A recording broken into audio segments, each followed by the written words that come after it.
What is up? What is going on, everybody? It is the Money Match Gaming Podcast. I am part of your co-host team, The Infinite. I am here with my other co-host, my good guy, my friend, good old Dan Estrata. Bang! Oh What's up? shoot, man! You Yeah. you you you just Ooh, you you shot that off kind of ooh, fast, son. ooh. Yeah, no, dude, I was just had it ready, had it on the ready. Now my hair's Shooting doing at that. crazy things. I look like I have an airpiece in. What's up, everybody? It's your boy Dan Estrata.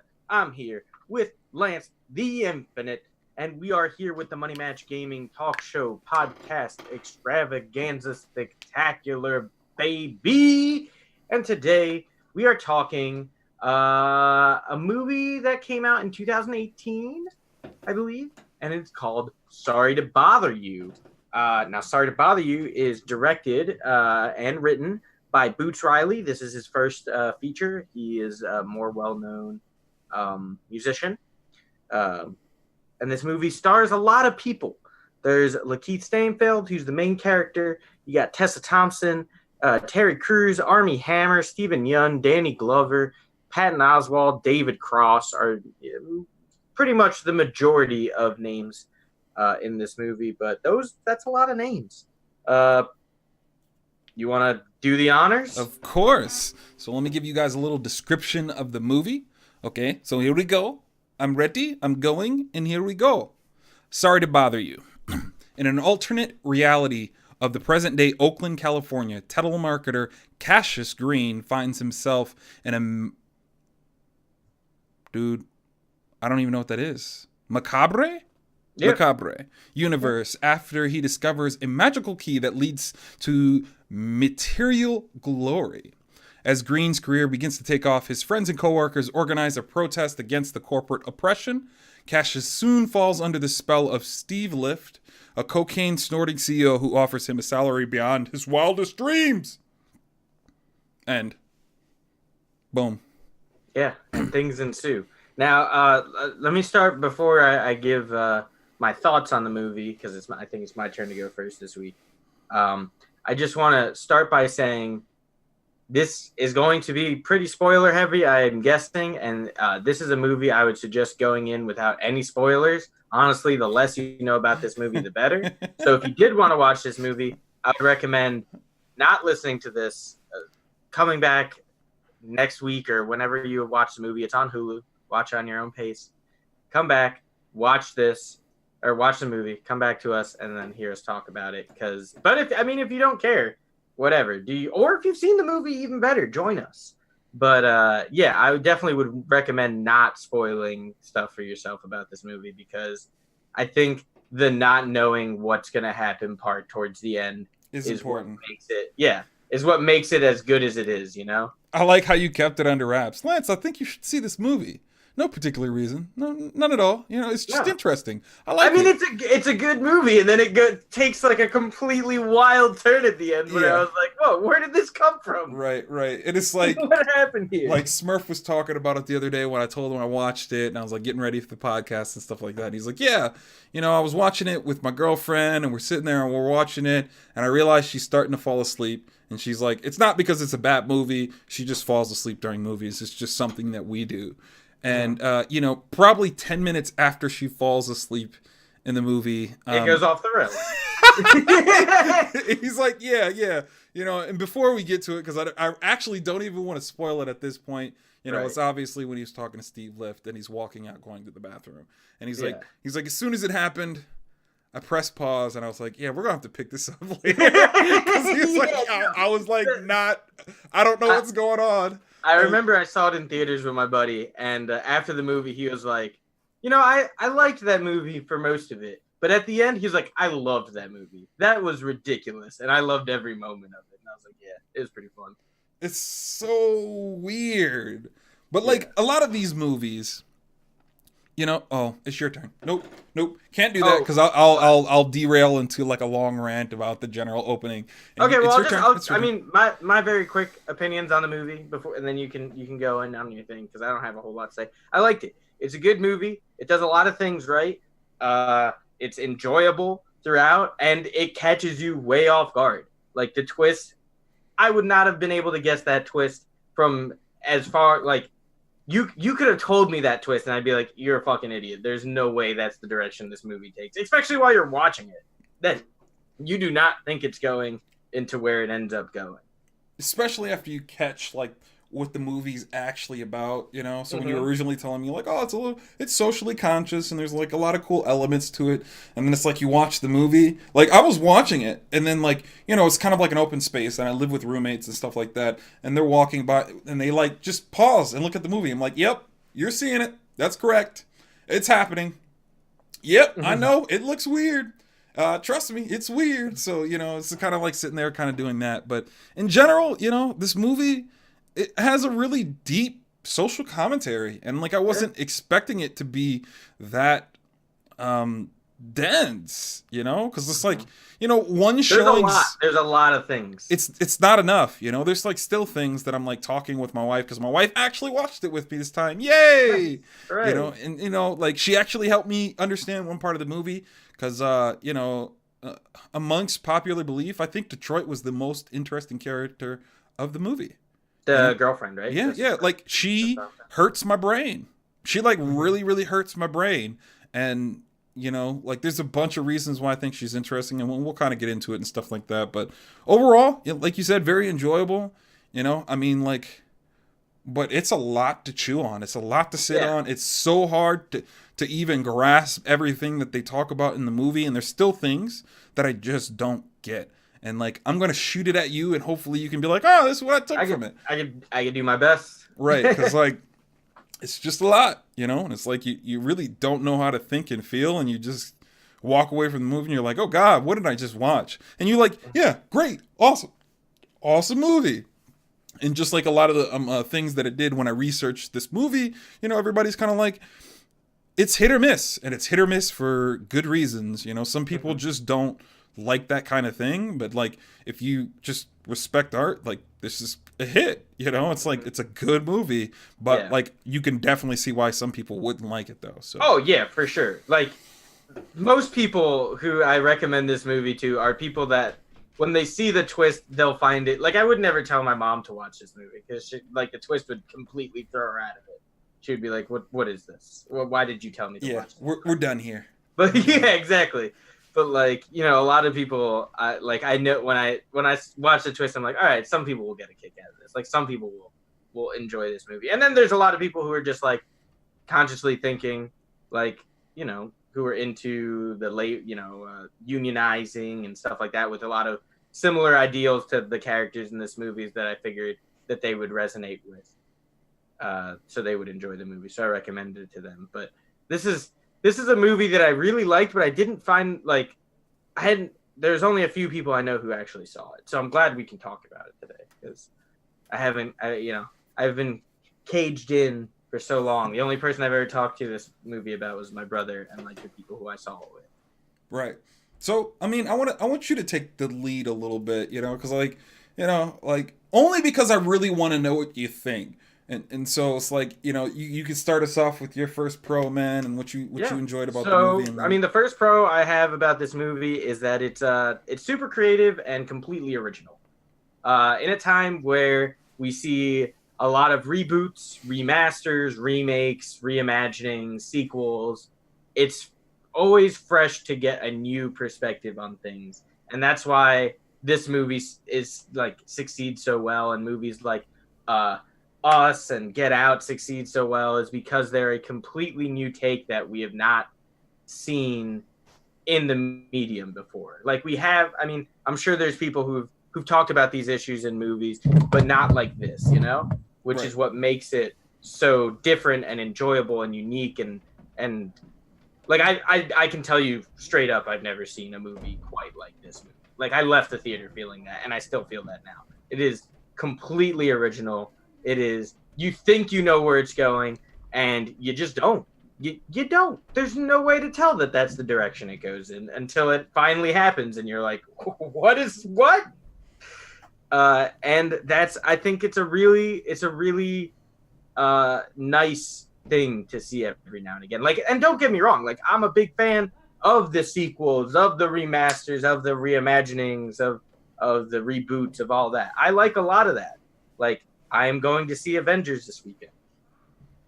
who it's a sequel. It's essentially the 15th movie or 23rd movie or whatever in this chain. I'm going to go see it. And I'm very excited. They're coming out with a new Star Wars. I'm very excited. Like, I have no problem liking things that have already existed, but it's always still a breath of fresh air when you see something that's so unique and so different that really like lingers in your mind because of that, you know? Right. Like, for me, like, I agree with all that, you know, and like a lot of the things that I listen to, you know, and not just like throw their opinions in there as well. It's just, you know, it just really brought it to light of like how artistic Boots actually is, to where they talked a lot about like the colors in the movie and how every color in the movie is a choice. It's not, oh, we'll just get some lighting. Like, no, they're blending colors for specific reasons and trying to make you feel different kinds of ways. And so much of the movie is just so deliberate, and you know, it feels that way. And I think that's really hard to capture. Detroit's earrings and her whole getup, like her whatever she's wearing, is always very important to what's going on around the movie, which is very interesting. Right, and like I mentioned earlier, you know, to me, the most interesting character of the movie, like I don't get it. I don't get her. Like, none of it makes sense. You know, and partly because my brain can't accept what she is. You know, in my mind, you know, and we'll kind of get to that. I don't want to derail too much, you know, but I just really enjoy like how well they put colors together, how well they put scenes together. Because, like, you know, a lot of people mentioned, you know, this is like his first real film and this, that, and the other, and there was like a lot of kind of and quite a few scenes that like it just kind of wasn't as clean as it could be. But I kind of just disagree. I think that was like the disheveledness of every what made it good. Yeah, but like even more like the disheveledness of like how certain scenes play out and what angles he's taking. Like, it feels too deliberate to be something that's kind of like an amateur mistake, for example. Right. You know, I think this proves that he has a very high talent in directing, and I can't wait to see what his next project is, because I think he did such a good job with this. Right. And so it's like, even they were like talking about like color layering and stuff, and apparently, you know, and I don't know this, but like a soft yellow works really, really well with like the dark blue. So when he's getting a job and they're kind of going through that process and stuff, they were talking about how appealing it is to the eye. And like for me, I like color on other things. Like typically I wear very like conservative type of things, but like it's good because I don't know. It's just good. It's just good. Yeah. Like, let's not even go there, because it's like, it's just good. It's just good. Like, the production and everything like that, you know? But what, and I'm going to go into one of my pros a little quick. Sure. But, like, I think what I like the most about it is, like, how he went about telling the story. Like, to me, this movie itself is, like, you know, like, it's a quest for success. It's a quest for future. It really feels like, you know, this is like, oh, I graduated high school, you know, or I graduated college, and now it's time to start doing something. Now what do I do with my life, type of thing. You know? And it's also the dangers of success too. Correct. And that's not all perfect, you know? Right. It's just like there's traps to everything and stuff like that, and you know, obviously we'll get there, but it's just that's my favorite part of the movie. You know, when you start realizing that Cassius Green isn't really... Well, this is the way I see the movie. It's like, Cassius Green isn't really kind of like an isolated figure. You're supposed to be Cassius Green, and you're an observer, you know, in the life and stuff. But, like, you're supposed... I don't know, man. Like, see, I'm like, having a hard time explaining it. Like, it's a journey... But I feel like you're supposed to relate to everything that he goes throughout the movie. And it's supposed to be transposed over your own journey. And I'm like, I felt that. You know? No, yeah, for sure. I get that too. Because, I mean, like, you know, he's succeeding and he's not trying to step on the people on the way in. But at the same time, if you're succeeding, why quit now, right? Which is kind of a dilemma that a lot of people go through. If you're doing well... why stop doing well because to help out people who aren't doing as well? It's a dilemma. Like, do you? It depends on where. It's like almost a morality issue at times, but at the same time, it's also a personal kind of how do I say this? Like a personal journey, like if do you feel you're at the level you want to be? No? Well, then what are you going to do to get there? Okay, you've gotten there. Do you want to keep going, or do you plateau at where you at? It's something like that.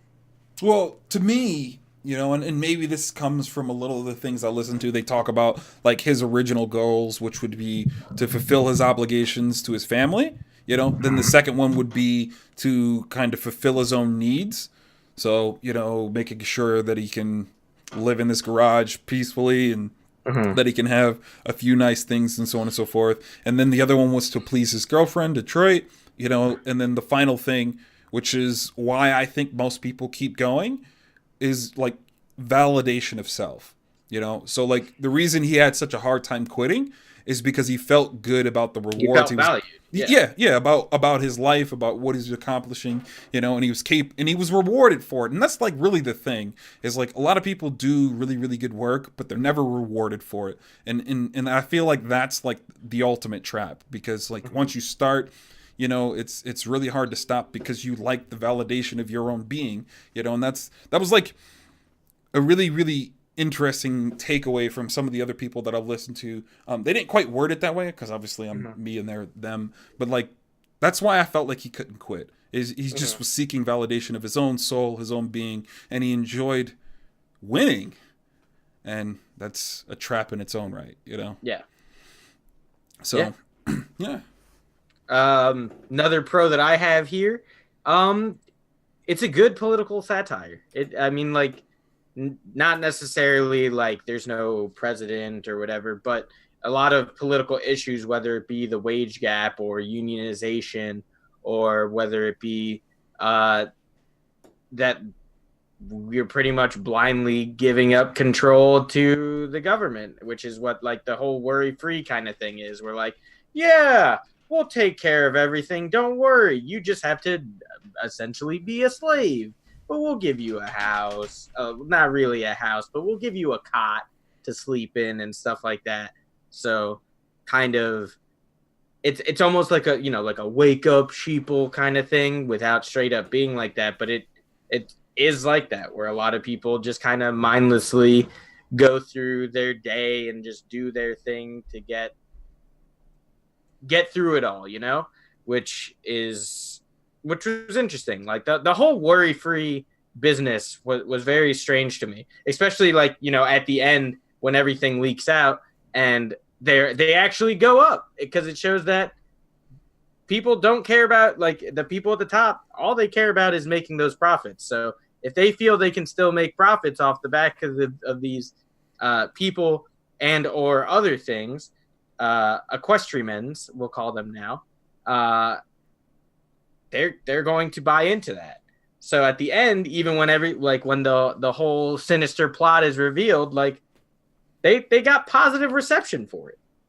Right, both from the bottom and the top, and I think that was like a really, really interesting takeaway. But just before I go into that though, like the scene that relates the most to what it is you're describing would probably be the time that they have the little sit down meeting with the managers and they bring in the girl.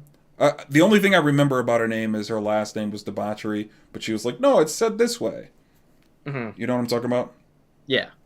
And like it was like really interesting on like how they approached that scenario, to where like the first manager is actually what you think a manager would kind of do in a lot of those situations if they were very not well around the edges, and it's like everybody's kind of okay with it.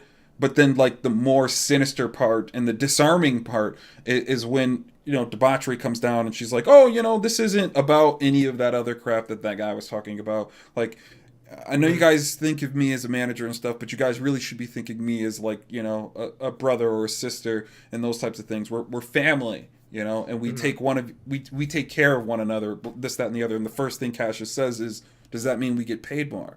And she's like, no, nothing about that. And it's like the weird, like, wool over, sheep's eyes and stuff like Yeah, that. And well it's over your like, eyes, yeah. yeah, it's where it's like, It's that they're talking to you like they're your friends, not your boss, when they're really your boss, not always necessarily your friend. right, we're just family, but I tell Yeah. you what you do type of Yeah. thing. Is the way even Boots described it, is like, that's actually the more sinister thing. And then, like, worry free is like the next level of that kind of insidious actions and stuff like that. And there's like a lot of levels ups in the movie, to where it's like it starts off this, and then by the end it's like kind of really, really crazy. Like the segue that the guy who teaches him the white voice, he's like, What was the name of the game show that always played in the background? It was like get kicked in the nuts or something like that. Get beat down or something like that. Yeah, whatever. Is most the super ridiculous. But like everybody loved it. And it's like that goes towards like, current reality television, where it's the dumbass, like dumb, terrible concepts, but people eat it up. Right, exactly. People really, really need like an escape. They really need to get away, and like that's basically what that was describing. And me and my wife really enjoyed the part where, he was sitting at the movie or the TV after he woke up, in his like new apartment and stuff like that, and he's cycling through the channels, and there's only 3 channels, and I think that like tries to like explain, like, even though we have all these channels and all these different things are on, there's really only 3 overarching messages that you get no matter which space you enter, which was this escapism, where people get beat up and you're taken away from all, your worries and stuff by watching other people who are beneath you, in a sense, because the whole show's about demeaning people, bringing them down and all that other stuff. The second one would be, the news, which speaks to the doom and gloom, terror, here are all the bad things in life, and then there's the whole, hey, if you just follow us, we'll take you away from all this bad stuff. Yeah. To where it's like, they try to whisk you away, in this like really weird way, but it's like, none of those options are like good options in a lot of senses. Yeah, another thing that I was going to mention also with like the satire of it all is the fact that Cassius essentially became a meme at parts, like specifically when he got hit in the head with the can of soda or whatever. And it's like, it's interesting because that's like such a poignant scene in the in the movie, and like what's going on, crossing the picket line and whatnot.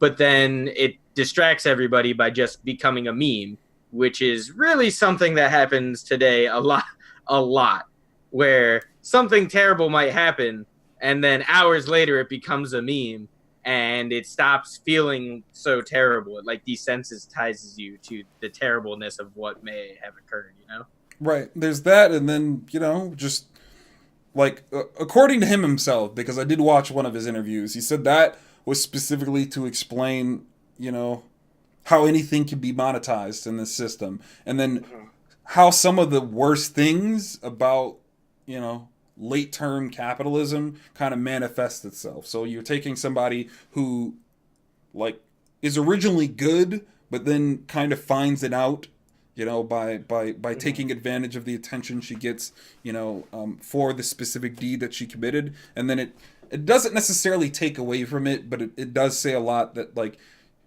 most people would call that like selling out, like I'm at that point in my life where I wouldn't, but like essentially it allows most people to sell out. And that was like definitely a reoccurring theme throughout the movie, of people who kind of win and then kind of sell out in a lot of senses. So I definitely think it was interesting, but yeah. So the thing that hurts my mind is Detroit, though. Detroit really, really confuses me. Like I don't understand, because like her character to me seems so fake.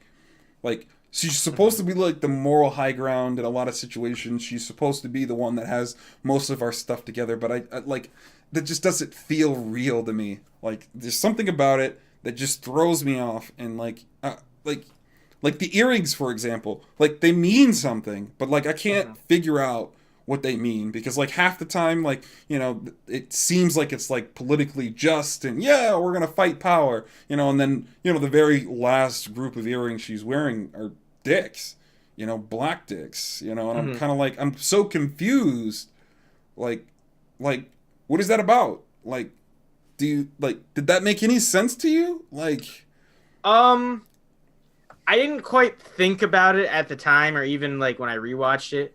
I didn't really look too much into it. Like I thought she was an interesting character, but I never actually just kind of read into it. I'm sure there's a lot more than the surface. I think the whole idea is that she's supposed to be like hyper like woke. I think that's what they're going for there, where like she is like constantly in a state of being woke and is always, you know, on top of all of the hot button social issues and on the right side of history type deal. And the earrings are just to like symbolize like a disconnect with authority or the status quo. My guess, maybe. all right. All right. I don't know personally. Like I feel like there's probably a ton of articles that delve into it more. I didn't find anything. I didn't find anything that talked about that specific scene. And like, I mean, there's also the art show. It doesn't stop there. Like for a while there, the art show really, really threw me off. But like the phones. Yeah, the phones, like, the bullet casings of used bullets, and then, you know, the final one was sheep's blood, and, you know, they're throwing it at her and stuff. But that, like, do you take anything away from that? Because like I talked to my wife and she actually gave me like a really good takeaway from it. I would honestly like to hear what she had to say. Oh, you don't know? I really don't. Yeah, I really don't know. So she started off by explaining like the whole situation of like what art is trying to do, the intention of a lot of artists and stuff. And I wouldn't say that I'm like a really big artist, but you know, I guess I'm not an artist, all right? You know, she likes to sculpt, you know, she likes to do pottery and things of that nature. And she's like, you know, the goal is to make you feel something, you know? And so usually when they're asking you to do something, they're trying to invoke that emotion. And so when you're listening to her speak, she's speaking a poem of someone else describing a situation where it's like, you know, a legacy-seeking man, you know, the alpha is seeking to control the world, and, you know, during that time he's raping and pillaging and taking advantage of these different kinds of people. And I guess, you know, like you mentioned to her earlier, she's like this really anti-establishment, status quo type of individual, and basically she wants you to feel the rage that she feels when, you know, like she thinks of that embodiment.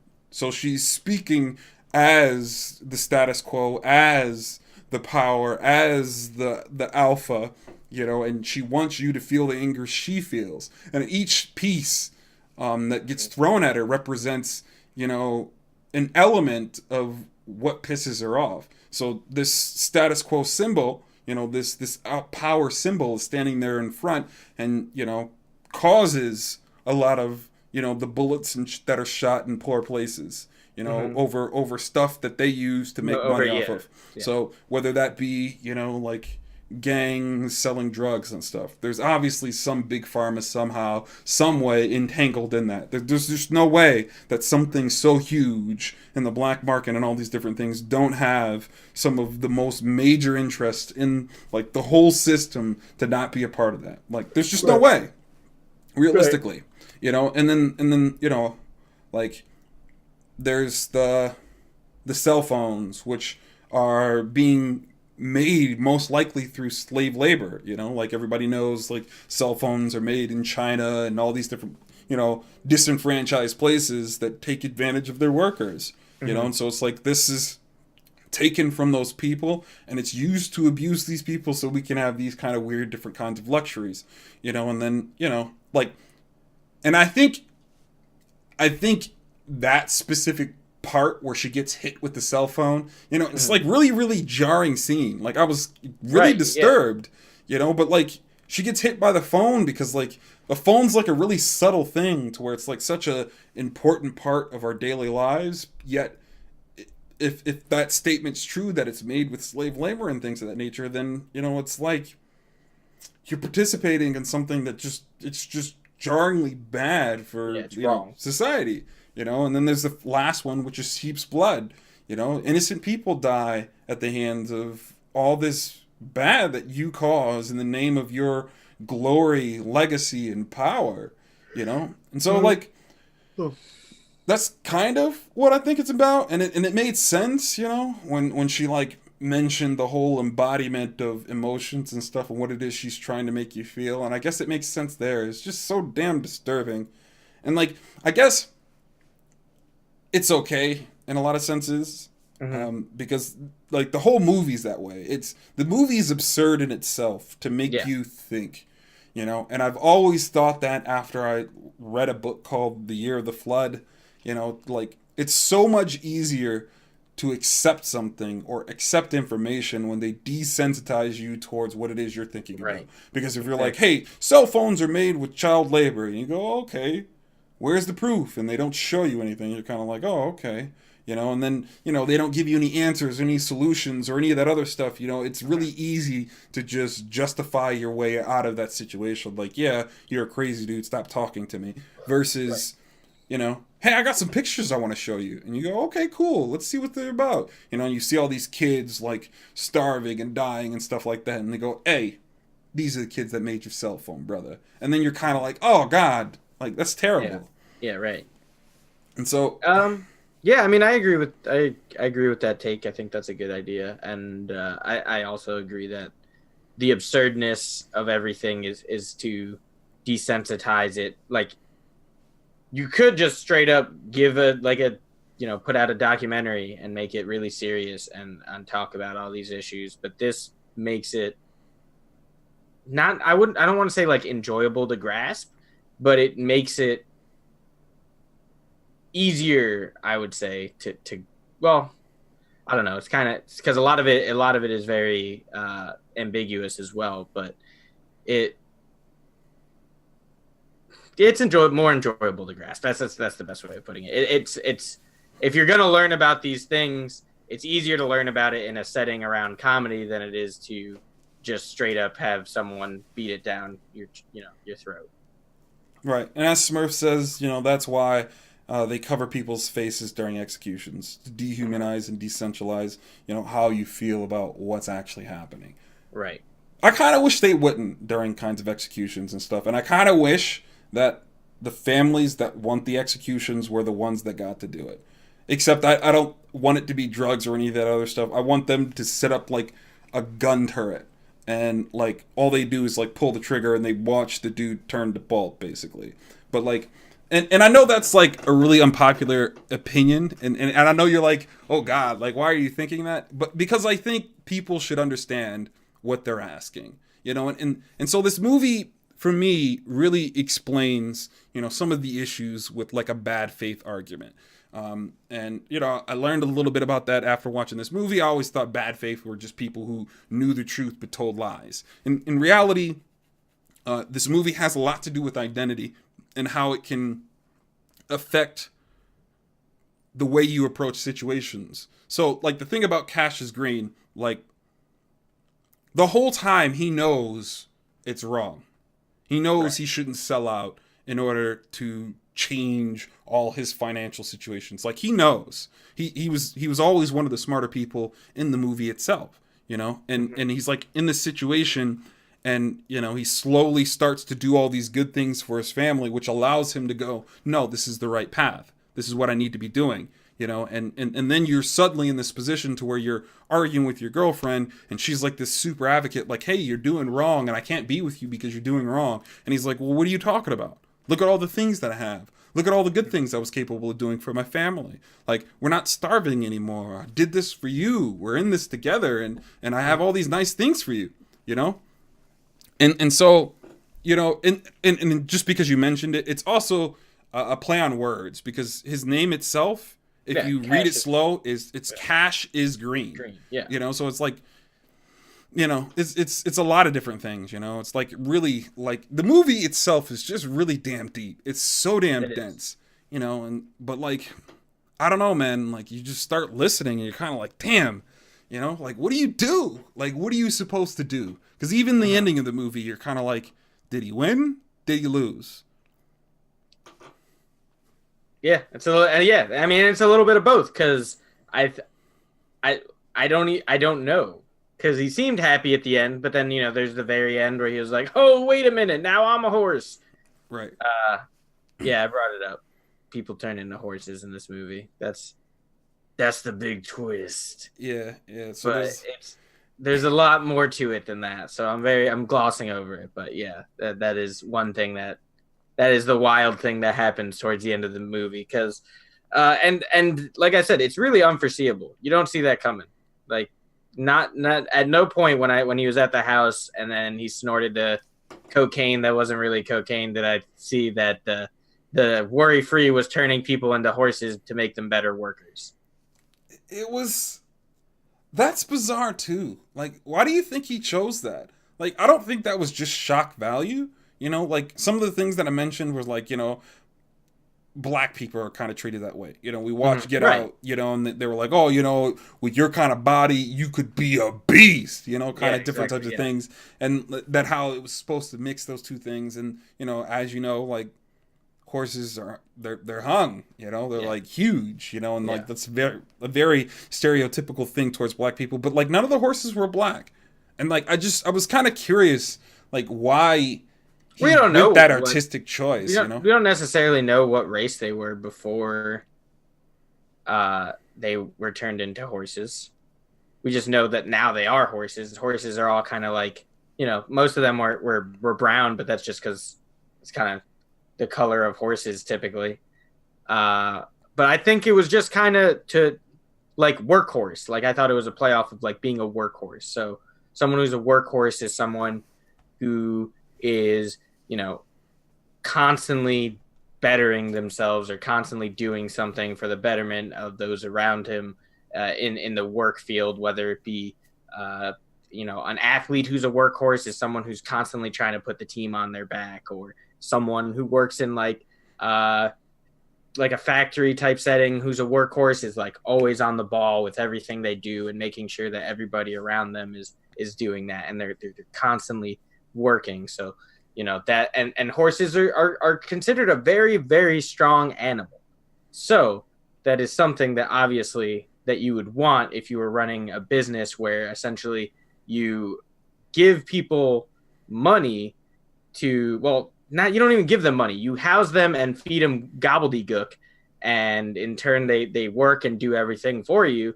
You kind of want the workhorse mentality because they're getting more stuff done. They're doing more work. So I think that might be why horses, but I'm honestly not 100% sure. I'm would not be surprised if it went over my head because a lot of the things in this movie kind of did. So. Yeah, it's a crazy movie. I really don't know. Like King Mulatto and Smurf are both saying that he lost. Smurf thinks he lost, but now he has an opportunity to redeem himself. There's like statements out there that say like he took Lift's deal, he took Steve's deal, and they just don't show you that part. Like this is all a part of like the master plan and so on and so forth, because you have to admit that like a lot of good things happened, and it's like, I don't know, like for me personally, I think that has more to do with how hard it is to change the system, that even a good few have like the hardest time creating change. Now, listening to Boots interview and stuff, he talks a lot about being communist. He talks a lot about like the revolutions that made today's labor environment the way it is and stuff and so on and so forth, and how we made strides from all those different things. And he talks a lot about how like that process came about, which was like, there were labor strikes everywhere. There were fights and riots in a lot of different places. There were problems all around the world revolving around labor and so on and so forth. There was lots of people fighting for rights, and it was across all party lines, no matter where you were in the state. People like if you were in the middle America type situations and you were mining and stuff, they were having fights. There were just a lot of fights with labor, and it was like this. It created this unified movement of people who were like, hey, we're not going to take it. There was like police designed to kind of corral these kinds of riots and stuff. And he was like, and for me personally, one of the biggest reasons I made the movie itself was just to explain how hard it is to kind of do these things. You can't really elect the status quo, right? Correct. You can't elect officials to change these things for you, because it takes more than elected officials to make the move, because a lot of people will go the right direction, but the population will resist. No, we don't want you to change. We want more of the status quo. There's been several conversations I've had in the past with a bunch of people where I was like, hey, like, we're underpaid.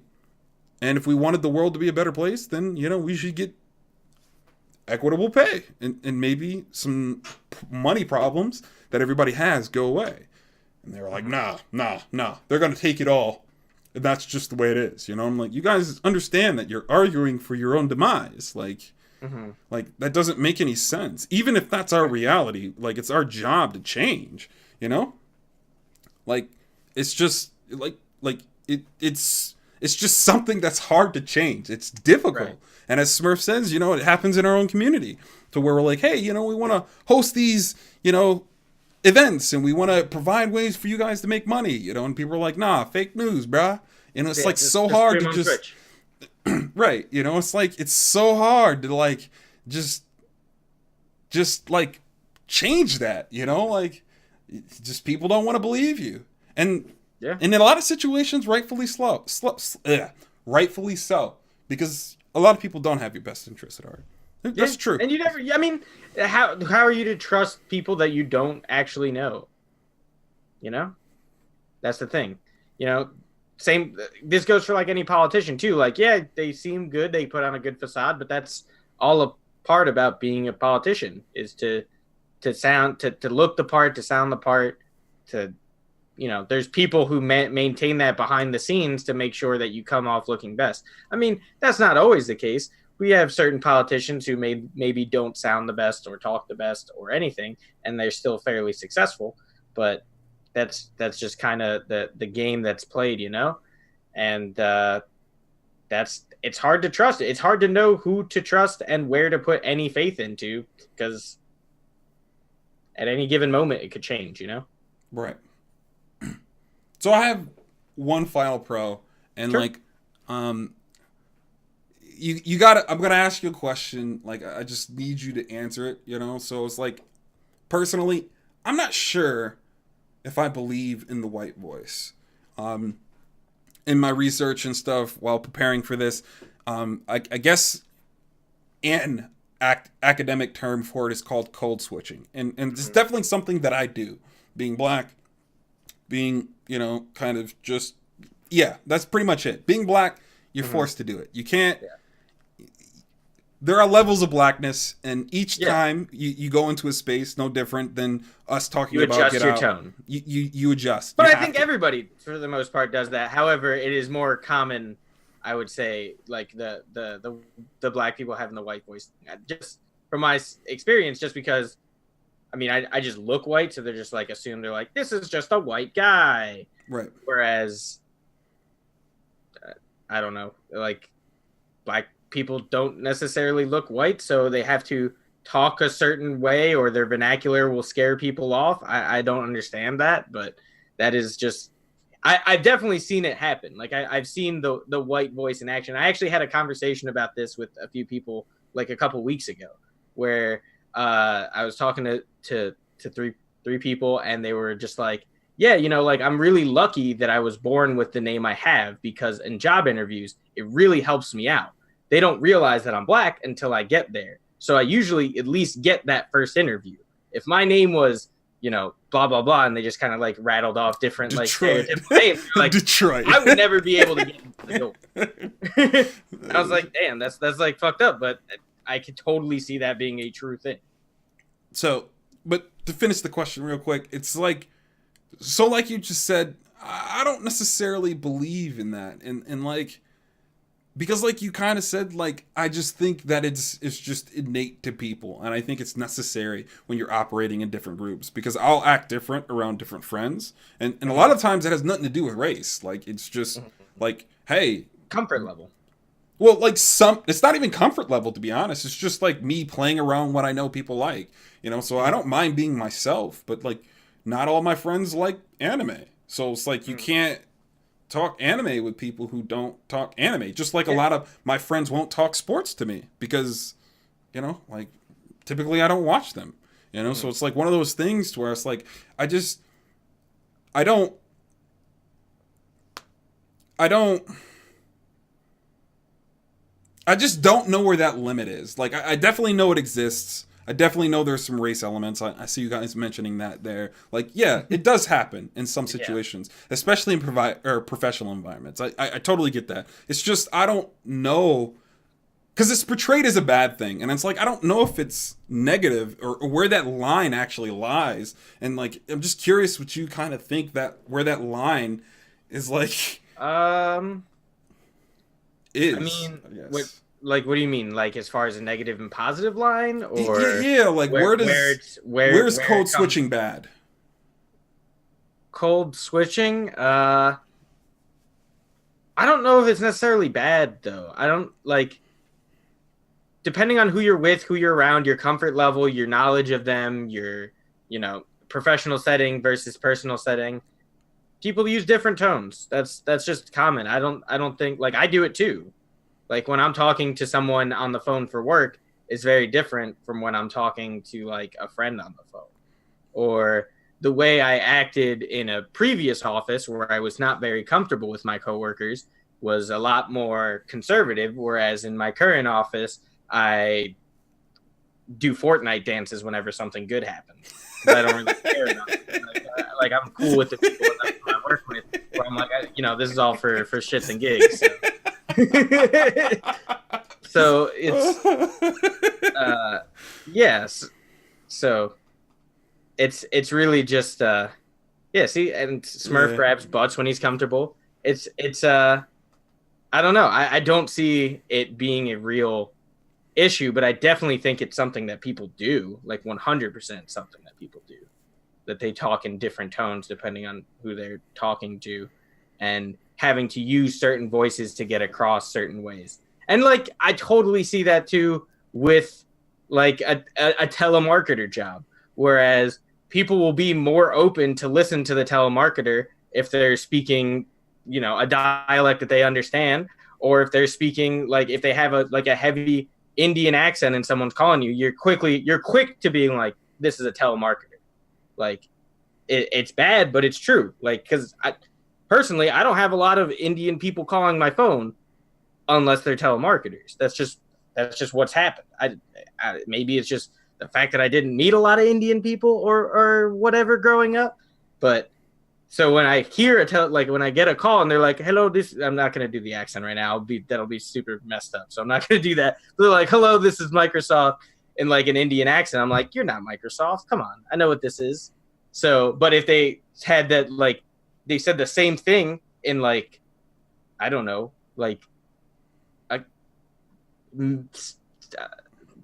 midwestern accent or something of that nature, maybe I'd be more inclined to believe them in a sense. So, and that's what he goes through too, where at the beginning he's using his regular voice and people are just instantly hanging up on. But when he comes across, when he uses his white guy voice and it's a different tone and a different dialect and a different, like, essentially mannerisms, he gets across a lot easier and is able to, start making money. Right. And the thing about the white voice too, is like a lot of the stuff that I've listened to. I hate saying that, but hey, I prepared. So Mhm. they talk about how like the white voice isn't actually like white voice kind of thing. It's more a situation of like, because he does use slang in his white voice, that it's like something beyond like race. It's just, Mm-hmm. I took it as like it was like one of those situations to where it's like just successful talk. Like if you're confident if you're smooth, if you're easygoing, like typically those people feel like they have it figured out. And they put you at ease when people feel okay with themselves and so on and so forth. Anybody fidgeting and like constantly moving like bothers the hell out of me. I'm like, yo, stop. Like nothing's wrong, quit. It's like people with extreme anxiety really, really bother me. And it's like the opposite, I feel like, soothes you in a lot of different ways. But, and like, you guys are calling us two-faced. I'm not necessarily saying code switching doesn't exist or that it doesn't happen and that you don't have to do it. I'm saying that I don't know if it's a bad thing or not. Like, I don't know where that line, is chosen. Listening to stuff, they talk about how, it's bad when it destroys your sense of self. And sure, that would make sense, but, Go 5 Smurfit Vin or something like that. I'm very confused. Is that when you grab my butt that I say that? When you say go 5 Smurfit Vin? I know I say that all the time. That's just a regular quote. I'm just trying to determine what causes me to say that. Yeah, okay. Yeah, when you grab my butt. Yeah, no, that's true. These are facts. These are facts. Straight facts. But I don't know, man. That to me is like the other weird part of this movie is like, I don't know why I struggle with it in general. Like, but I just don't see it as a bad thing. And I guess if you lose yourself in it, then that's one thing. But I feel like you can literally lose yourself in anything. Like, right. Like in the same way that you participate in the space and it changes you. I think that's how reality works. Your identity. It's like losing your identity is the whole, I think, idea of it.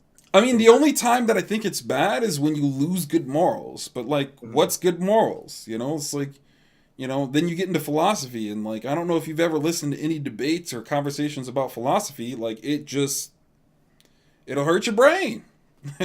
Because I do enjoy those things, but a lot of the times I walk away like my brain hurts. Yeah, so. I don't listen to a lot of debates. Not really something I look up very often. But yeah, no, I get what you mean. But yeah, that's what I got, man.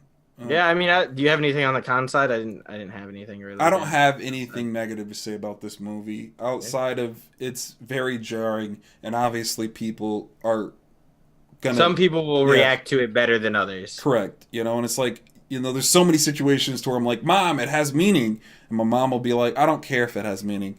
This looks dumb. You can speak like you got some damn sense, and I'm like, but then you'll miss the point. Well, how do you know I'm gonna miss the point? Because you're not listening to the point. And it's like, that's how I know, because you're not listening. I'd listen if it was said right, and I'm like, it's said right all the time. It's so desensitized to your psyche that it needs a good shot for it to kind of sink in. So, but like, honestly, I don't see how you could say it's a bad movie. Yeah. And I can, but I just think that's wrong. Right. No, I mean, yeah, anybody could say anything, Right. Honestly. But yeah, I also don't think it's a bad movie. I think there's a reason that it was getting really good reviews and people were upset when it wasn't nominated for literally anything at the Oscars. But I'm not sure if they submitted it for review or like for awards. I'm not entirely sure. But regardless, I thought it was a very good movie too. Do you want to go through to like scores? I have a few closing words, which would just be like, the movie itself is just it just really puts me at a loss of words. I really get in that feeling to where it's like, man, it's so dense, it's so thick in material that it made me feel overwhelmed.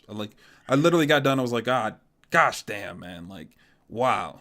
And in truth, the movie really just explains how big yet how small the problem is. In a lot of ways, the general preferences of people, so greed, self-serving attitudes, it's the problem. Like, there's no other way to put it. That's simply the problem. It devolves into all the different things that happen throughout the movie, but, it's hard to make that come about and change because like you really do have to change the souls of human beings, and that's just not an easy task. So like the problem itself is really, really simple. You know, maybe making the change in people's hearts is really the hard part, you know?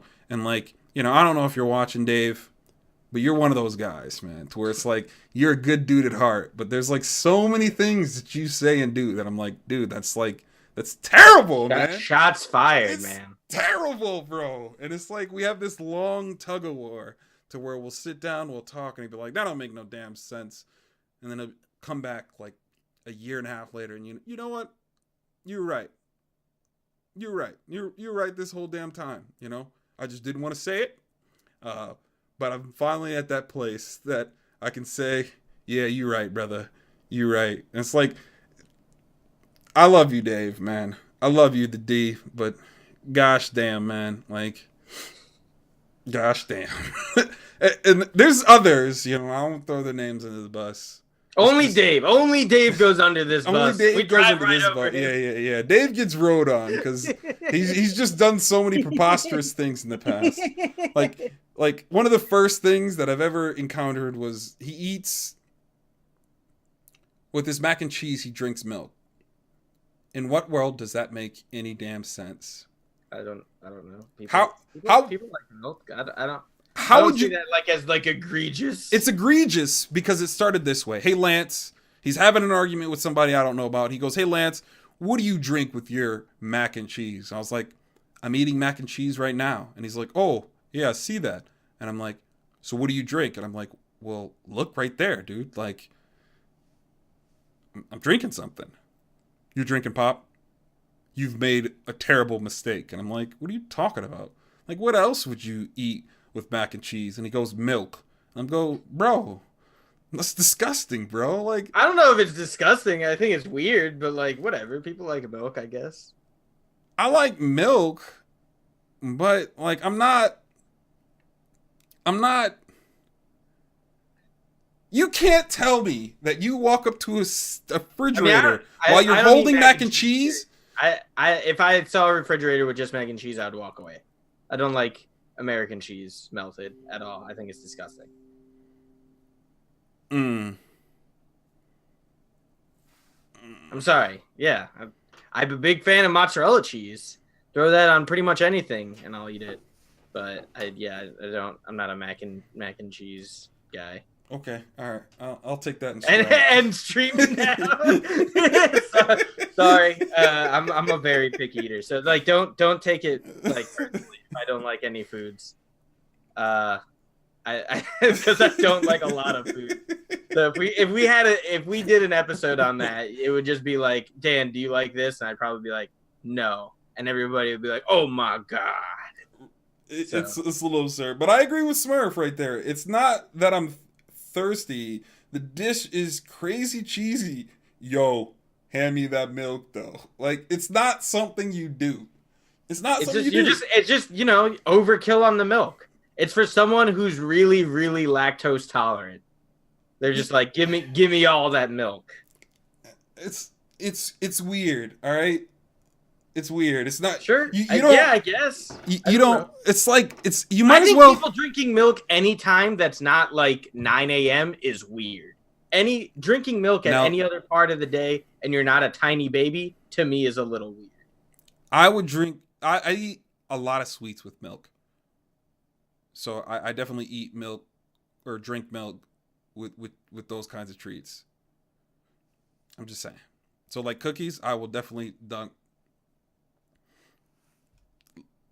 Let me click this. I gotta click this real quick. I gotta see what it actually is. I think it's small. It's Kevin Hart. Thank you. Kevin Hart says thank you. But I don't know, man.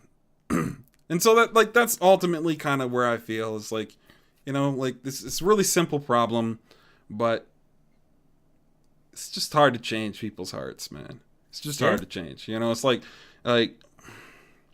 I don't know if I want to go that political. It's just hard to change people's thoughts. It's just hard, and that's true.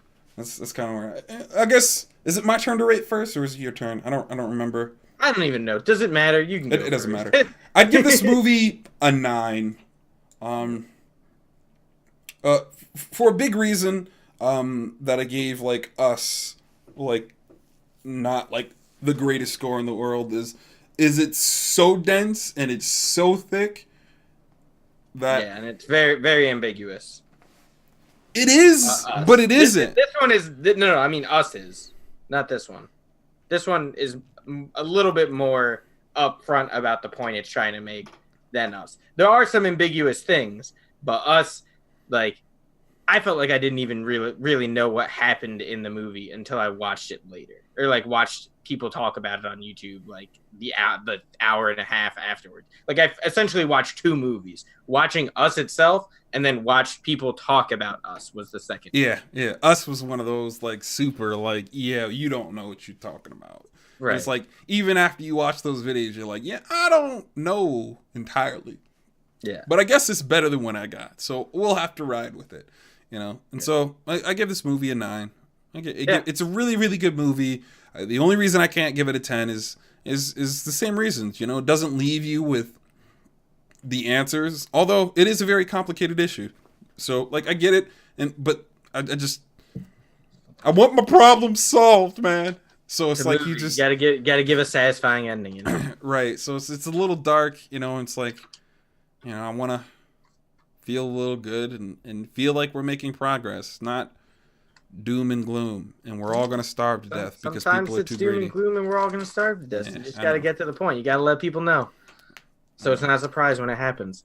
I gave it essentially the same exact review. I gave it a 4.5 out of 5. So it would be a 9 out of 10 year scale. And yes, do see this movie. However, if you've listened to this whole podcast and you hadn't watched the movie, I'm sorry. I don't know if you'll enjoy it as much now that you kind of know like the twist, but we didn't delve into it too much, so maybe it'll still be surprising. Yeah, we actually didn't talk too much about the spoiler, like the weirdest part. Yeah, of the which movie. is fine. Like I think the way it should be. Better. Yeah, it's the way it should be. But at this thing, but we did talk about it. We mentioned it. Was that a PewDiePie gif? What was that? I don't even know. It's a PewDiePie gif. PewDiePie joined D-Live, by the way. Did he? What does that mean? What does that mean? It means he streams to D-Live, and that's why there's a lot of gifs of him. So. Okay. Okay, good for him, I guess. I don't know. I've never been the biggest fan of his, but that's neither here nor there. But I guess that does it for us. If I can get tickets, I guess it's Endgame. But if not, we'll have to figure something out. Yeah, I bought my tickets a while ago. We're actually me and my coworkers are going on Friday during work. Like, we're going at 1:00 in the afternoon, just all going together. I kind of want to. Nice work outing. It's like, this is one of those movies that even if you wake up and go to the first showing, it's not gonna help. If you go to the latest, if you go to the latest, the best times to see it are when people are at work. Like, there's still tickets available to the show I'm going. Yo, the guy who acts differently around his coworkers. Everybody acts differently around the coworkers, and if you don't, I acted differently around my older coworkers. Around my current coworkers, I act like a very normal person, like regular, like how I normally act on here and the normal stuff I would do. But around my old, where I didn't actually enjoy their company a whole lot, minus a couple people, I was very self-contained because I didn't want to be regular around them because they're too adulty for me. Too adulty. Yeah. But that brings it to a close. We're gonna shut them down here. Thank you guys for coming out. Thanks for the commentary. We really like that. And when we have our next subject, I guess we'll talk about it. We'll talk about it. But all right, you guys. I'll see you guys later. Later, guys.